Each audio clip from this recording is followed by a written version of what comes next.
Bagaimana suasana Nabi SAW dan para sahabat pasca hijrah dari Mekah ke kota Madinah? Apa yang dilakukan Nabi? Ma'asyiral muslimin yang dimuliakan Allah Subhanahu wa taala. Ketika Nabi SAW hijrah ke kota Madinah bersama Abu Bakar Siddiq radhiyallahu anhu, keluarganya belum ada yang hijrah.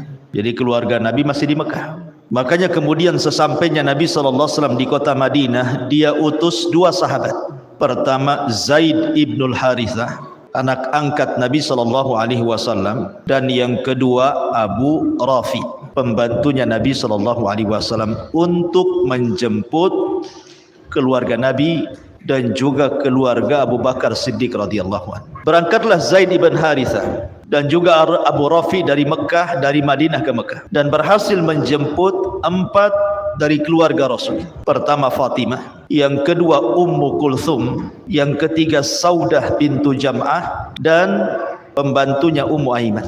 Dibawa oleh Zaid ibn Harithah dan Abu Rafi ke kota Madinah. Karena Zainab ketika itu tidak bisa dibawa karena dilarang oleh suaminya Abul As ibn Rabi, yang ketika itu masih kafir, tidak boleh ikut hijrah bersama Zaid dan juga Abu Rafi ke kota Madinah.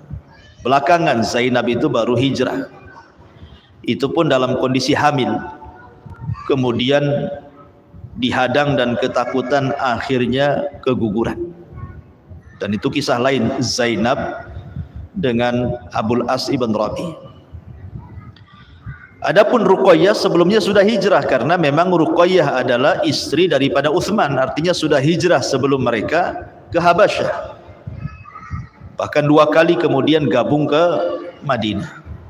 Jadi tinggal ini ke keluarga Rasul yang belum dijemput: Fatimah, Ummu Kulthum, Saudah dan Ummu Aiman. Kemudian dibawa kepada Nabi SAW.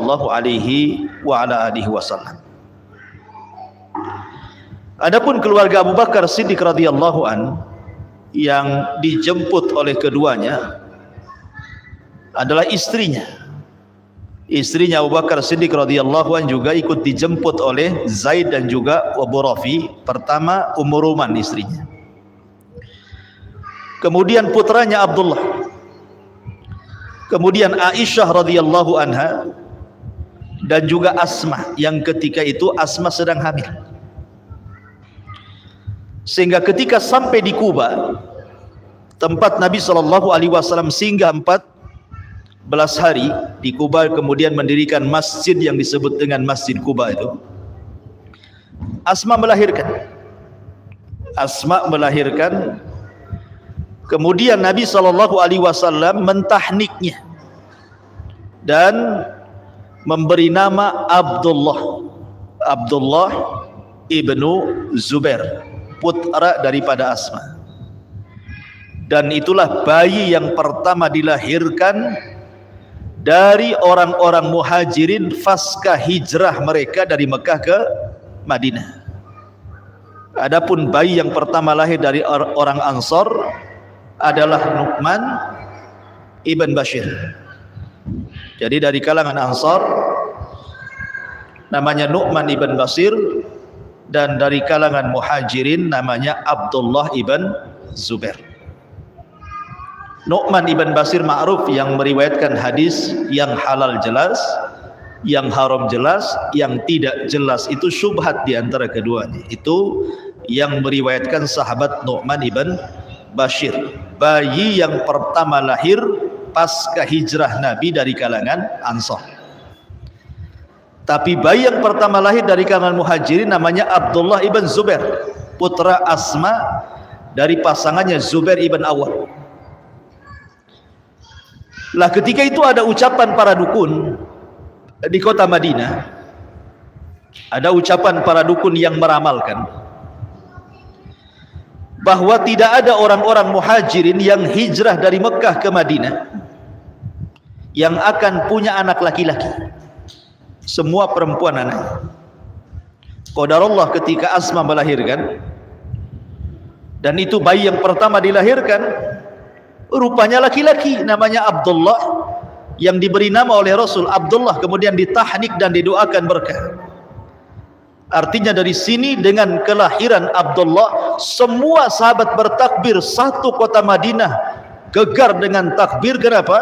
Sebagai bantahan kepada para dukun yang meramalkan orang muhajirin tidak punya anak laki-laki. Rupanya brojol pertama kali ya laki-laki pula. Dari sini menunjukkan bahwa para dukun itu para pendusta, tukang kibul. Ya, mereka tukang kibul. Rupanya lahir saja bayi laki-laki. Rasul mentahnik, dan itu sunnah hukumnya mentahnik. Kemudian mendoakan dengan berkah dan memberi nama Abdullah. Dan Aisyah radhiyallahu anha sayang dengan keponakannya Abdullah.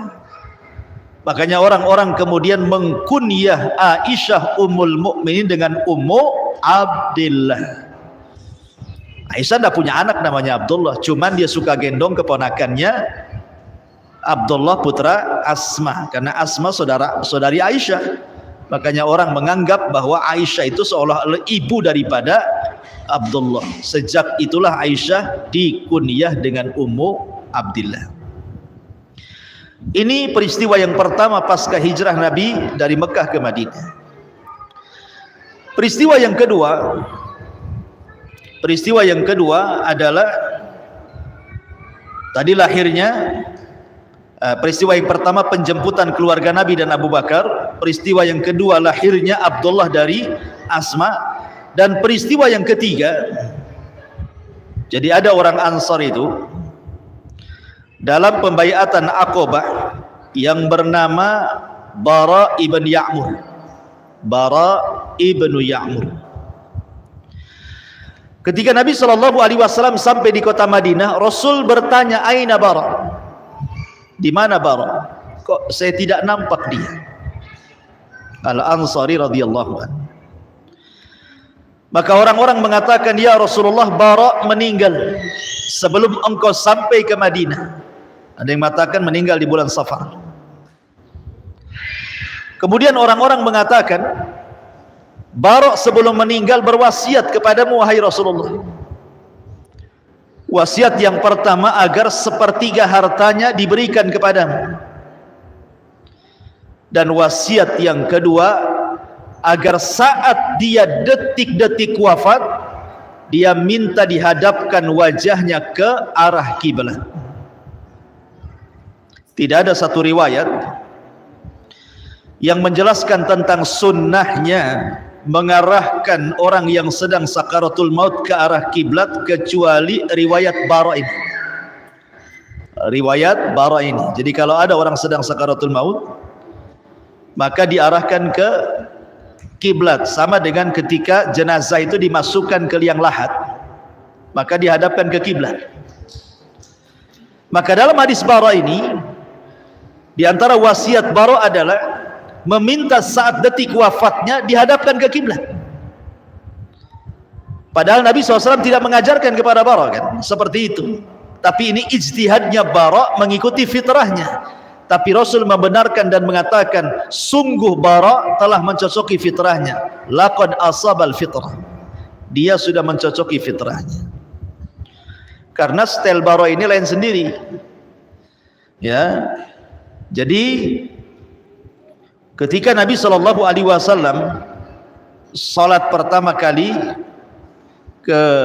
menghadap Baitul Maqdis, Bara ini menghadap Mekah. Padahal belum ada pemalingan kiblat. Tapi Nabi SAW kemudian memerintahkan agar dia memalingkan wajahnya ke Baitul Maqdis. Intinya di sini adalah bagaimana peristiwa yang ketiga, Nabi SAW menanyakan Bara, kemana Bara?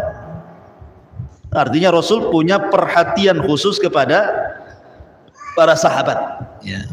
Ini peristiwa yang ketiga.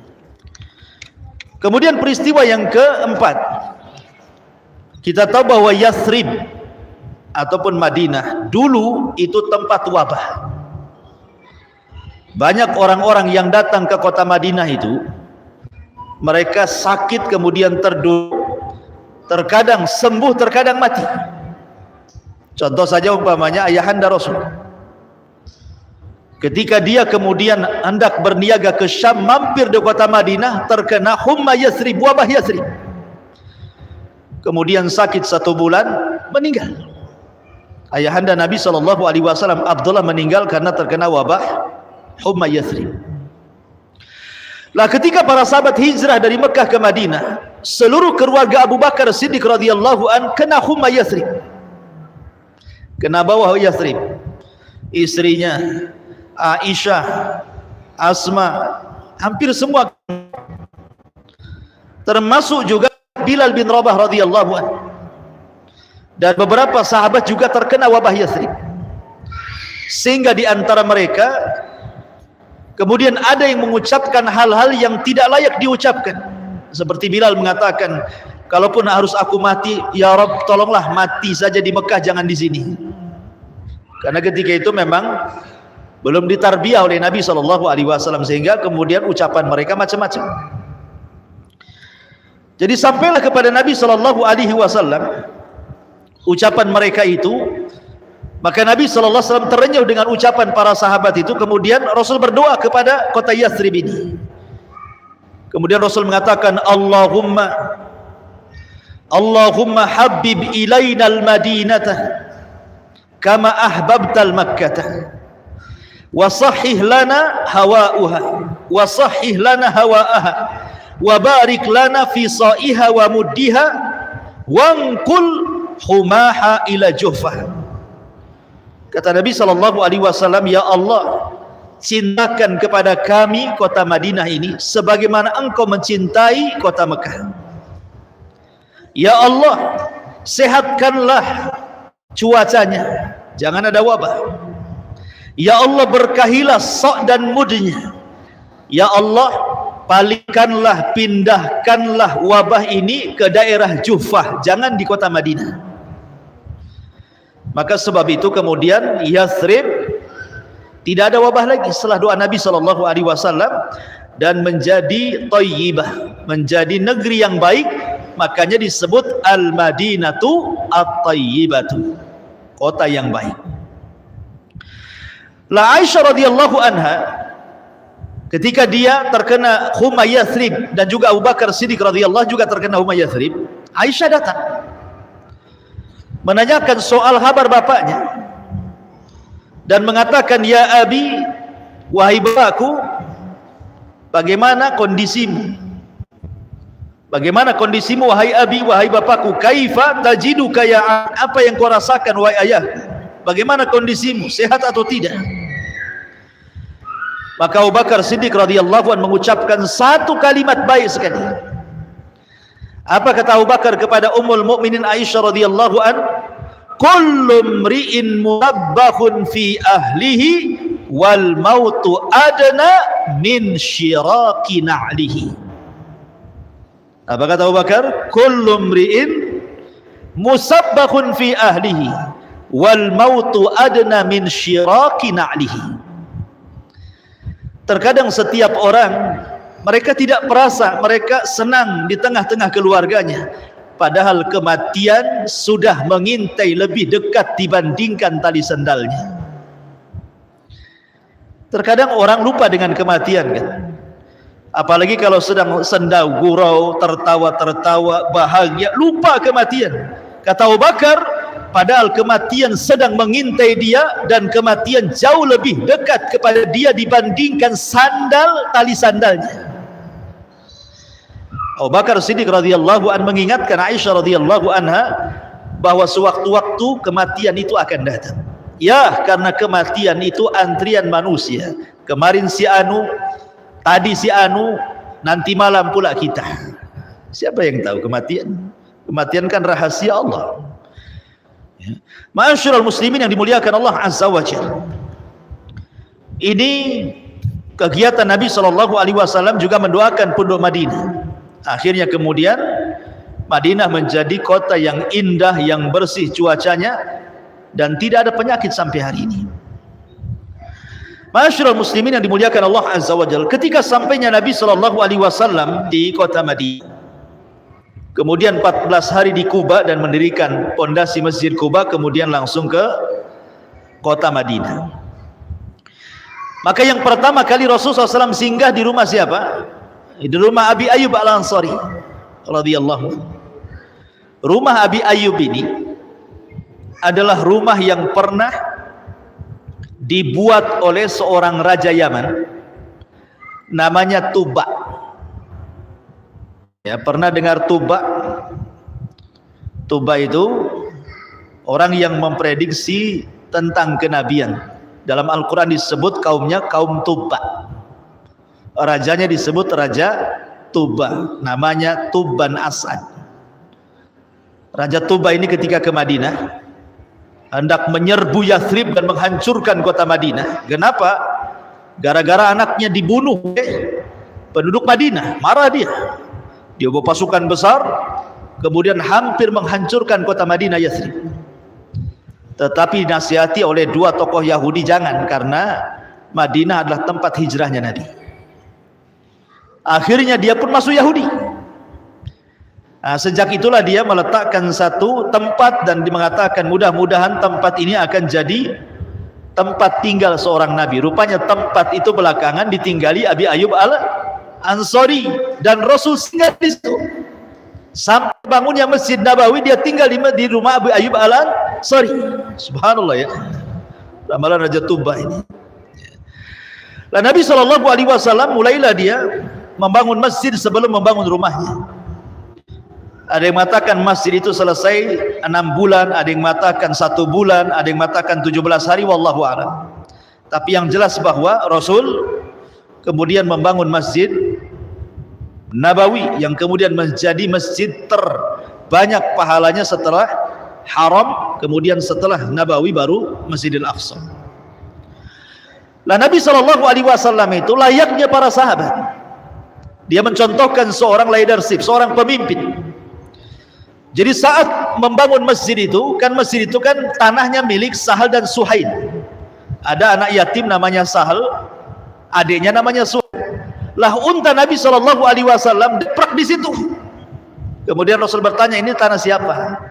Ini tanahnya dua anak yatim namanya Sahal dan Suhail, saudaranya. Dan keduanya anak yatim. Kemudian unta itu menunjukkan bahwa masjid dibangun di situ.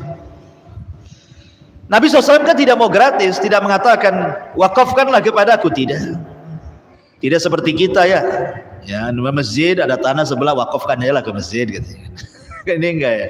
Rasul mengatakan berapa harganya? Maka orang-orang mengatakan ya kira-kira 10 dananir, 10 dinar maksudnya. Maka Rasul meminjam uang Abu Bakar kemudian membelinya. Padahal dua anak kecil ini, anak yatim ini, ngomong sama Nabi, saya hibahkan untukmu ya Rasulullah. Masih kecil, belum balik, sudah mengatakan saya hibahkan. Itulah tarbiyah para sahabat ya. Belum balik saja sudah berani mewakafkan lahan di tengah kota. Di tengah kota lah, itu Masjid Nabawi kan di tengah kota. Tapi Rasul tidak. Saya nggak mau gratis. Saya mau bayar. Dibayar 10 dinar. Maka Rasul membangun masjidnya di situ. Di tanahnya Sahal dan Suhail ini. Dua anak kecil dari Bani Najjar. Ya. Lah kemudian Nabi SAW itu sudah sholat sebenarnya. Jadi sebelum masjid sudah belum terbangun, itu Rasul sudah sholat bersama para sahabat. Ya di situ ada bekas kandang kambing. Rasul sholat di situ. Jadi sambil membangun Masjid Nabawi, kalau waktunya sholat di situ. Makanya Rasul memerintahkan tidak mengapa sholat di kandang kambing, tapi jangan sholat di kandang unta, kata Rasul. Kenapa? Karena kambing itu kalau kita sholat di sampingnya nggak akan ganggu. Dia nggak peduli dengan tempatnya. Ya, kambing nggak akan marah. Umpamanya antum satu tempat dengan kambing pun nggak akan marah. Umpamanya ada rumah kambing itu di Tamiang sana. Antum tidur sama kambing nggak akan marah kambing itu. Antum tidur sama unta disepak kan tuh. Diusir sama unta, ditunjang antum dari situ. Makanya dilarang sholat di marabidil ibil kan gitu ya. Tidak boleh sholat di kandang unta. Nanti untanya nampak dari jauh dikejar antum. Tapi Rasul membolehkan sholat di kandang kambing. Karena memang kambing itu melahirkan kelembutan, unta itu melahirkan kekerasan. Umar radhiyallahu an yang digembala unta. Pokoknya keras dia kan. Rasul yang digembala kambing, lembut dia. Ya. Ma'asyiral muslimin yang dimuliakan Allah Azza wa Jalla. Akhirnya kemudian Nabi SAW membangun Masjid Nabawi tersebut dan ikut bekerja di situ. Jadi Rasul itu bukan berarti pemimpin ngawasi, naik tunjuk, tolong angkat sana, enggak. Rasul ikut kerja di situ. Sampai-sampai ketika Rasul SAW membawa pasir, ya, membawa batu, membawa bata, gitu ya, pokoknya material bangunan lah. Apa kata sahabat Ansar ini? Mereka mengatakan orang-orang Ansar, la in qa'adna wan nabiyyu ya'mal wa dzaka minnal amalu mudallal. Kalau seandainya kami duduk-duduk, Nabi beramal, Nabi bekerja, ini perbuatan yang menyesatkan sia-sia. Makanya tidak ada satupun sahabat kecuali bergerak, gotong royong, membangun masjid Nabi, karena Nabi juga ikut terlibat di situ. Kalau sekarang para pemimpin yang kayak gitu, paling meletakkan batu pertama dan meresmikan selesainya masjid.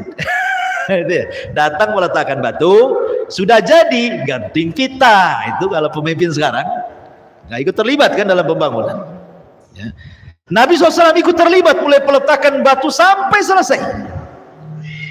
Sampai Nabi SAW berusaha kemudian menyemangati para sahabat-sahabat itu, terutama orang-orang Ansar, Allahumma la khaira illa khairul akhirah wansuril ansari wal muhajirah.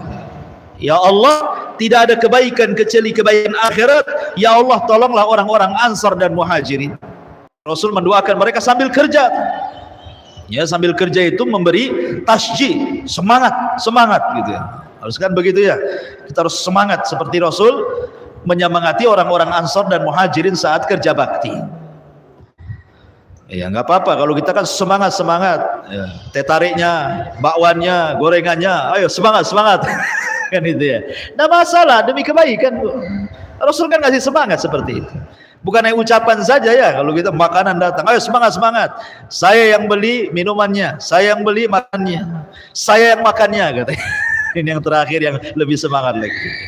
Kemudian setelah kemudian masjid itu sedang dibangun, ada seorang sahabat.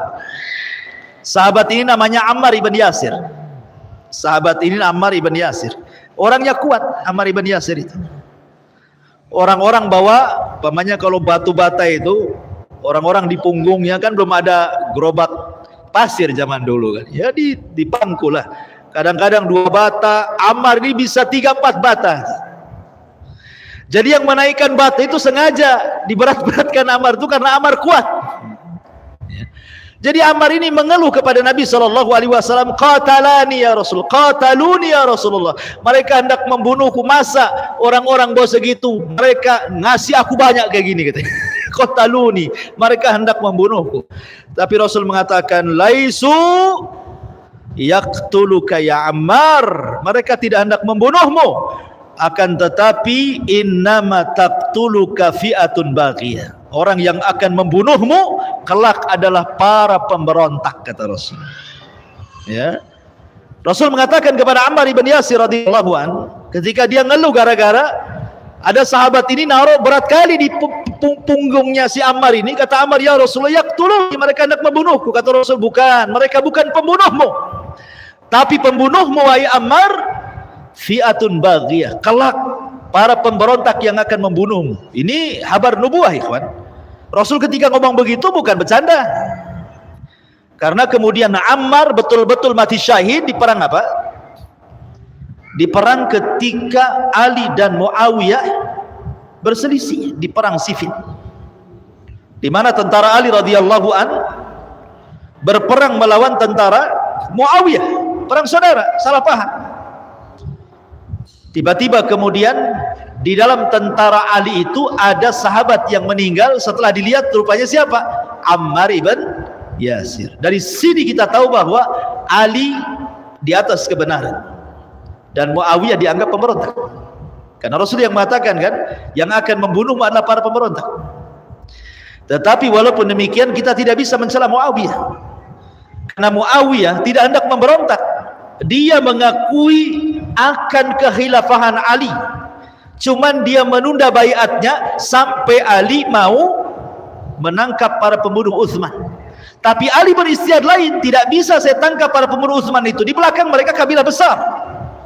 Kita satukan kekuatan dulu, baiat dulu saya.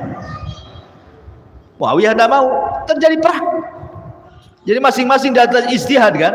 Seorang mustahid kalau beristihad salah dapat pahala. Tetapi kalau benar dapat 2 pahala kata Nabi. Karena bagaimanapun Muawiyah adalah katibu wahyin Nabi, penulis wahyu Nabi SAW, tidak bisa dicela. Ya. Ma'asyiral muslimin yang dimuliakan Allah Subhanahu wa taala. Ini diantara kegiatan-kegiatan Rasul pasca datang ke kota Madinah. Sedikit bergeser kepada orang-orang Ansor. Ma'asyiral muslimin yang dimuliakan Allah Azza wa Jalla, kita tahu bahwa Ansor adalah tuan rumah bagi orang-orang Muhajirin.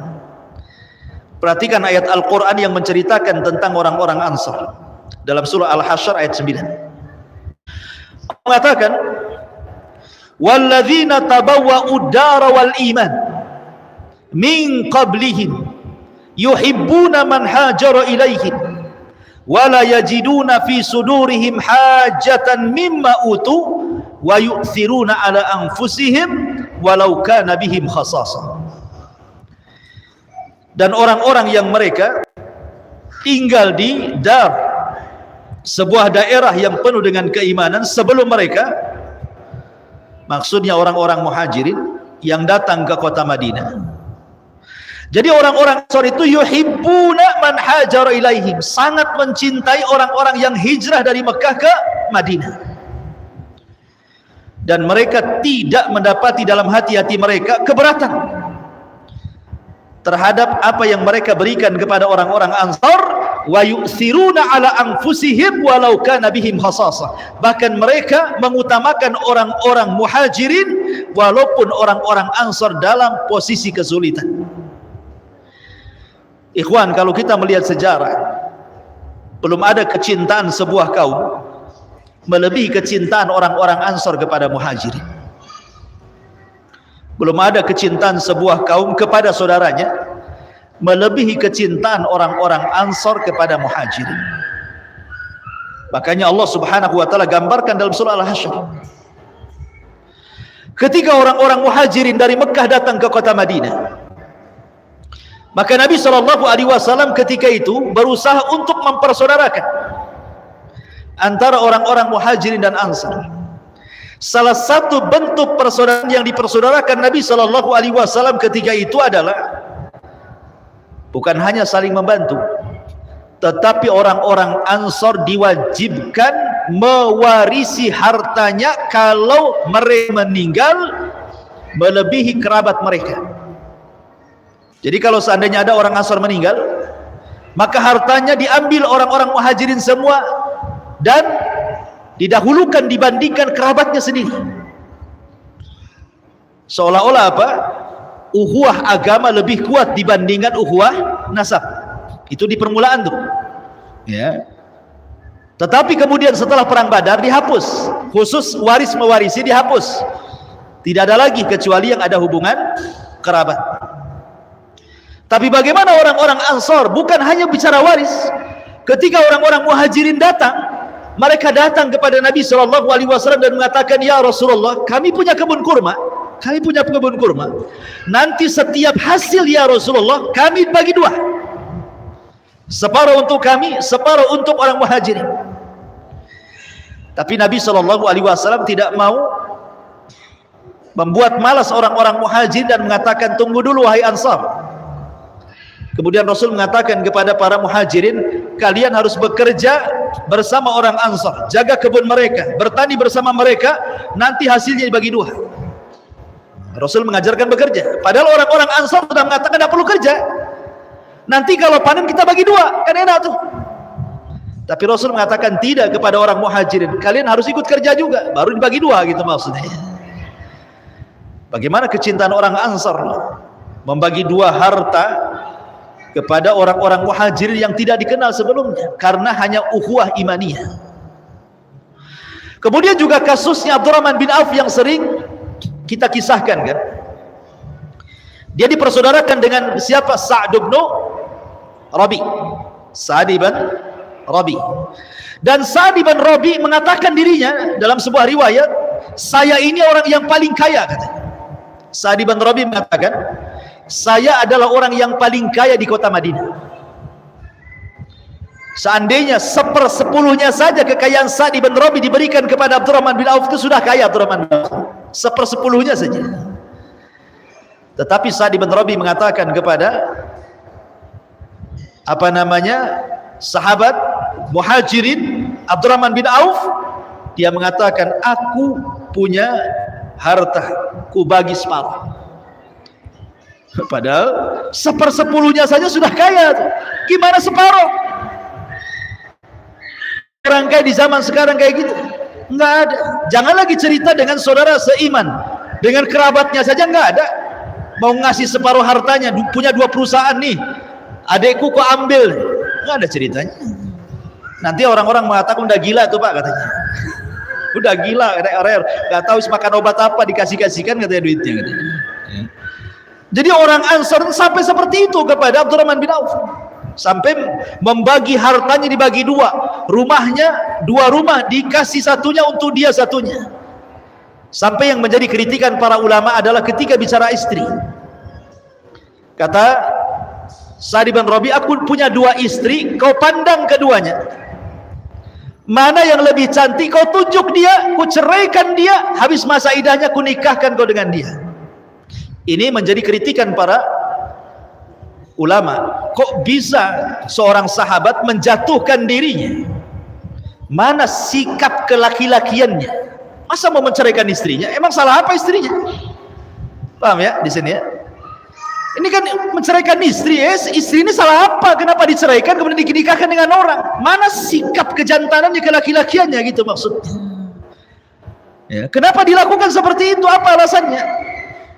Dalam pandangan agama pun kan tidak benar ini. Ya kan? Antum punya istri 2.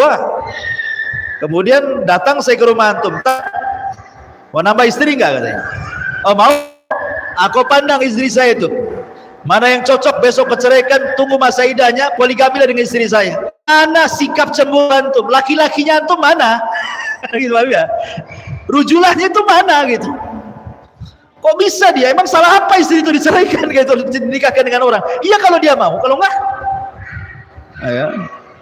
Para ulama menjawab nih. Pertama jawabannya, kita tahu bahwa Sa'd bin Rabi itu adalah orang yang paling dermawan, dan Abdurrahman itu orang yang paling menjaga kehormatan. Artinya tidak mungkin mau juga Abdurrahman itu, walaupun dikit-dikit itu nggak mau dia, karena dia paling menjaga kehormatan. Ini satu jawaban. Yang kedua jawabannya, kata para ulama, boleh jadi itu makamnya makamul farah, di mana Sa'd bin Rabi ini sedang senang-senangnya. Terkadang ketika orang senang itu salah ngomong. Seperti contohnya ketika ada, kata Nabi SAW, seseorang yang membawa unta dengan perbekalannya di padang pasir, tiba-tiba kemudian unta perbekalannya hilang, dan dia mengatakan, mati aku. Di tengah padang pasir, nggak ada unta, nggak ada perbekalan, pasti mati. Kemudian tiba-tiba ketika dia sudah cari sana sini nggak ketemu, dia pun sudah pasrah mau mati. Tiba-tiba dia berbaring, pas bangun untanya di sampingnya, salah ngomong. Dia mengatakan dengan doa, anta abdi wa ana rabbuk, katanya. Salah ngomong, kamu hambaku, saya Rabbmu, katanya. Salah ngomong, saking bahagianya dia salah ngomong. Tetapi kan Allah Subhanahu wa ta'ala tidak menyalahkan, kan ini salah ngomong saking bahagia kan. Terkadang makom bahagia itu, terkadang orang tersilap-silap ngomong. Makanya bisa saja Sa'd bin Rabi tersilap ngomong saking bahagianya. Yang kedua, yang ketiga, jawaban para ulama, boleh jadi itu makom ikhtiar, bukan sebuah paksaan kepada istrinya. Tentu dia akan ngomong sama istrinya kan, ini kan ikhtiar itu kan pilihan. Kalau kau mau sama dia, aku ceraikan, masa idahnya habis kau menikah, kalau tak mau ya sudah, gitu maksudnya. Jadi ini bukan semacam paksaan. Jadi itulah jawaban kenapa kemudian seorang Sa'd bin Rabi mengatakan perkataan seperti itu. Boleh juga karena 3 perkara tadi. Dan sahabat juga manusiawi, bisa salah kan itu ya. Yang maksum kan cuma Nabi SAW. Maksumnya para sahabat itu kalau berkumpul kemudian berpendapat satu pendapat dan sepakat, itulah disebut ijma lah. Ijmanya itu yang maksum. Kalau individunya tidak maksum. Ya. Ma'asyiral muslimin yang dimuliakan Allah Subhanahu wa taala. Intinya bahwa akhirnya Abdurrahman bin Auf mengatakan tidak. Dia hanya mendoakan dengan doa yang baik, barakallahu fika wa fi ahlika wa malik. Semoga Allah berkahi engkau, keluargamu dan hartamu. Dullani ala suq. Tunjukkan mana pasar. Akhirnya dia masuk ke dalam pasar. Ya. Abdurrahman ini masuk pasar nggak ada modal. Tapi dia mengajarkan kepada kita tidak semua usaha itu harus ada modal. Dengan cara apa? Dia datang ke penjual minyak. Dia mengatakan, saya beli minyakmu secara hutang. Sekian, deal or no deal? Deal, ambil. Ya. Kemudian dijual ke orang secara cash. Akhirnya dapat untung, uang pokoknya dibayarkan ke orang yang jual pertama, yang dia ambil hutang, dapatlah untung di situ. Itu namanya bisnis tanpa modal. Tapi di mana orang sekarang yang mau ngasih utangan? Masalahnya. Kalau orang dulu kan memang dipercaya mengutang berapa saja yakin mau bayar. Sekarang kan tengok-tengok orang kalau mau utang itu, muka tak bayar ini katanya. Mukanya nampak katanya, muka tak bayar katanya. Dari mana tahu lah pokoknya, pirasat ini pirasat katanya. Subhanallah ya. Ma'asyiral muslimin yang dimuliakan Allah Azza wa Jalla. Tiba-tiba suatu hari, baru sebentar Abdurrahman itu jualan. Tiba-tiba dia berdandan dengan sangat rapi, wewangian sangat semerbak wanginya, berjumpalah di jalan sama Nabi. Kata Rasulullah SAW, Abdurrahman bin Auf, wangi sekali badanmu, indah sekali pakaianmu, hendak pergi kemana engkau wahai Abdurrahman? Kata Abdurrahman bin Auf, saya hendak menikah wahai Rasul. Gitu. Baru sebentar di pasar udah mau nikah, dapat modal. Ya. Kemudian berapa maharnya kata Rasulullah? Dia mengatakan sekitar 5 dinar. Ya, 5 dinar, 5 dirham bukan dinar, 5 dirham. Ya. Maka kata Rasulullah SAW, aulim, sudah cukup beli kambing itu. Aulim walau kana bisyat. Kamu harus walimah walaupun dengan seekor kambing kata Rasulullah. Lihat bagaimana Abdurrahman mengajarkan kepada kita ifah namanya ya. Ifah itu bagaimana menjaga diri untuk tidak meminta-minta. Kata para ulama, pelajarannya adalah kalau ada orang yang dermawan kepada Anda, kalau ada orang yang dermawan kepada Anda, kemudian Anda tetap menjaga ifah untuk tidak bersandar kehidupan Anda kepada orang itu, maka derajat kita akan diangkat oleh Allah Azza wa Jalla. Tapi ketika kemudian ada orang yang dermawan kepada Anda, kemudian Anda bersandar kepada kedermawanannya, maka jatuhlah harga diri dan kehormatan kita di hadapan makhluk dan di hadapan Allah Subhanahu wa taala. Itulah yang diajarkan para sahabat kepada kita. Jangan pernah menyandarkan sesuatu kecuali kepada Allah. Siapa yang menyandarkan sesuatu kepada makhluk pasti jatuh. Karena makhluk itu tidak ada yang kokoh sandarannya. Kalau orang kaya miskin jatuh Anda sandarannya. Pejabat selesai jatuh sandarannya. Polisi sandarannya, polisinya kena pecat, kena narkoba, jatuhlah. Macam masak kan? Artinya kalau bersandar kepada Allah itulah Qawiyul Azim, zat yang maha kuat lagi maha bijaksana. Ma'asyiral muslimin yang dimuliakan Allah Azza wa Jalla. Dan banyak lagi kisah-kisah persahabatan orang-orang Muhajirin dan Ansar. Kisahnya Abu Darda dengan Salman Al-Farisi itu juga menarik gitu ya. Dan banyak lagi kisahnya Umar bin Khattab dengan seorang Ansar yang dipersaudarakan Rasul sampai gantian ngaji. Jadi Umar ini gantian ngaji tuh. Jadi kalau Umar kerja kau yang ngaji ya, nanti pulang ngaji kasih tahu faedahnya. Nanti dia kerja Umar yang ngaji pulang. Nah, ini faedah dari Nabi. Berbagi ilmu. Umar dan orang yang dipersaudarakan dengan Umar bin Khattab radhiyallahu anhu.